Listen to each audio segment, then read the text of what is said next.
తల్లికి వందనంపై వైసీపీ సభ్యుల ప్రశ్నలకు మంత్రి లోకేష్ సమాధానమిచ్చారు. ఇప్పుడున్నది అమ్మ ఒడి కాదు, తల్లికి వందనం పథకం. తల్లికి వందనంపై షరతులు పెట్టింది పులివెందుల ఎమ్మెల్యే జగనే అన్నారు లోకేష్. ఇజ్రాయెల్ గారు స్కూల్కి వెళ్ళి అమ్మ ఒడి వచ్చిందా అంటే రాలేదన్నారు అధ్యక్ష. అమ్మ ఒడి కాదు అధ్యక్ష, అది తల్లికి వందనం. తల్లికి వందనం అడుగుంటే కరెక్ట్గా చెప్పేవాడు.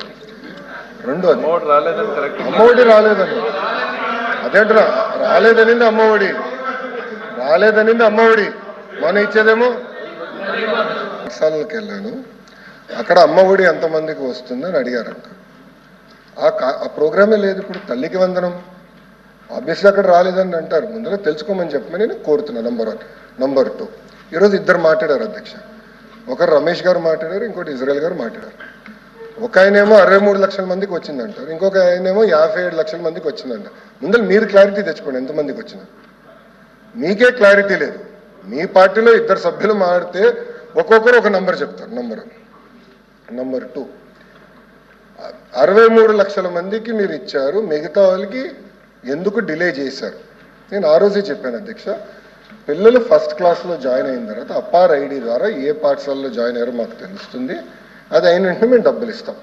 సేమ్ థింగ్ 10th క్లాస్ నుంచి 11th క్లాస్కి వెళ్ళినప్పుడు ఆ ట్రాన్సిషన్లో అక్కడ చేరిన తర్వాత మేము వెరిఫై చేసుకొని డబ్బులు ఇస్తాము అధ్యక్ష. మేము కట్టుబడి ఉన్నాం. ఎక్కడన్నా గ్యాప్స్ ఉంటే అధ్యక్ష చాలా ట్రాన్స్పరెంట్గా వాట్సాప్ ద్వారా హాయిగా వాళ్ళు మెసేజ్ పెట్టచ్చు.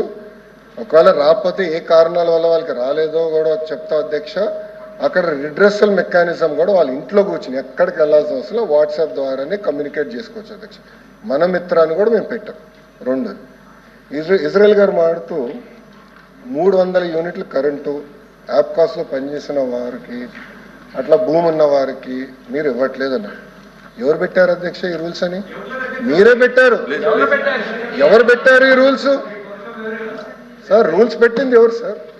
మీరే పెట్టారు. పులివెందుల ఎమ్మెల్యే జగన్మోహన్ రెడ్డి గారు పెట్టారు ఈ రూల్స్. ఆయన రూల్స్ పెట్టారు. You're following it. కాదని చెప్పండి. మీరు ఒకటి మీరు మళ్ళీ ఇప్పుడు మాట వేస్తారు సార్. ఇదే సార్ ప్రశ్న వేయించుకుని ఇరుక్కుంటా ఉంటే ఇదే అంటారు. ఇప్పుడు నేను సూటిగా వాళ్ళకి సమాధానం చెప్తున్నా. 300 యూనిట్లు పెట్టింది ఎవరు? మీరు. యాప్కోస్కి రాకుండా చేసింది ఎవరు? మీరు. భూమి ఇంత ఉంటే ఇవ్వకూడదని రూల్ పెట్టింది ఎవరు? మీరు. తిప్పి మమ్మల్ని అడుగుతారు చాలా మంది అధ్యక్ష. రూల్స్ మీరు పెడతారు, గైడ్ లైన్స్ మీరు ఫ్రేమ్ చేస్తారు. కనీసం అంత లేకపోతే ఎల్ఓపి గారు వెళ్ళండి, పాఠాలు చెప్పించుకోండి. కొంతమంది పిల్లలకి 9,000 పడిందని గౌరవ సభ్యులు చెప్పారు అధ్యక్ష. అక్కడ ఏంటంటే అధ్యక్ష, మన ఎస్సీ విద్యార్థులకి కేంద్ర ప్రభుత్వం కూడా డబ్బులు ఇస్తుంది అధ్యక్ష. ఆ 2 జోడించి ఆ డబ్బులు వేస్తాం అధ్యక్ష. సో మన వాటా అంటే ఆంధ్ర రాష్ట్ర వాటా మేము వేసాం అధ్యక్ష. కేంద్ర ప్రభుత్వం ఇచ్చే నిధులు కేంద్ర ప్రభుత్వం ఇస్తుంది అధ్యక్ష. దానివల్ల కొంచెం టైం డిఫరెన్స్ అనేది ఉంది అధ్యక్ష. ఇది వాస్తవం.